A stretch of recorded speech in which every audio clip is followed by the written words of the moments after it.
I'll tell you a funny story. So a couple of years ago, I was in the parking lot at Walmart, local Walmart in Brooklyn Park here in Minnesota. And in the distance, I hear this voice, Dr. Robbins, Dr. Robbins. And I turn around. It was one of my very first patients, like 20 something years ago. And at that time, she had probably a three-year old, two, three, 4-year old. This little kid was just adorable, would run in and out of all the patient rooms while this patient was in the clinic. He was like our clinic baby. Um, so she walks up to me. She gives me a big hug. I haven't seen you for so long. And then I hear this deep voice behind her. It's like, hey, Dr. Robbins. It's this kid. He's like grown. He's like 6'1", got hair on his face. I'm like, I am getting old.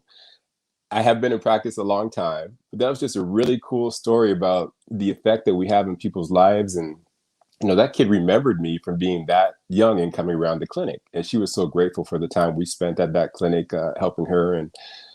But you talk about community, you talk about impact, you talk about legacy, you talk about all those different kind of things. Um, that's just one story that comes to mind straight off.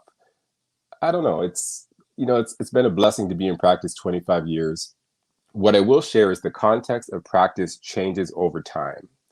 And I'm at a point right now where I'm kind of transitioning from everyday treating doctor to more of a managing owner or a managing partner of the clinic. And it's kind of, I'm trying to feel it out as I go.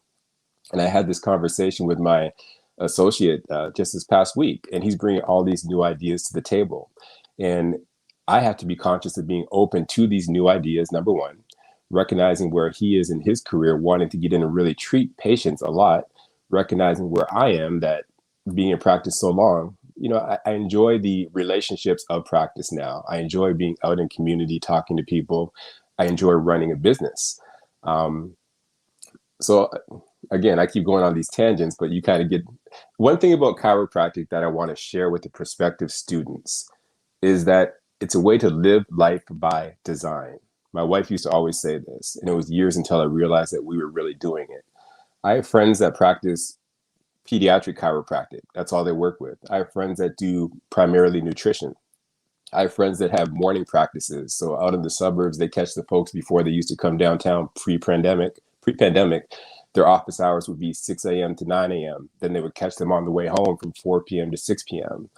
I have friends who simply manage a practice that, they're on the phone, they're on the computer, they're doing email while the practice runs. I have friends that are associate. It doesn't matter what you like to do, what kind of hours you want to keep. There's a way to live your life by design as a chiropractic practitioner, helping community and building a life for you that is the hours and area you want to be.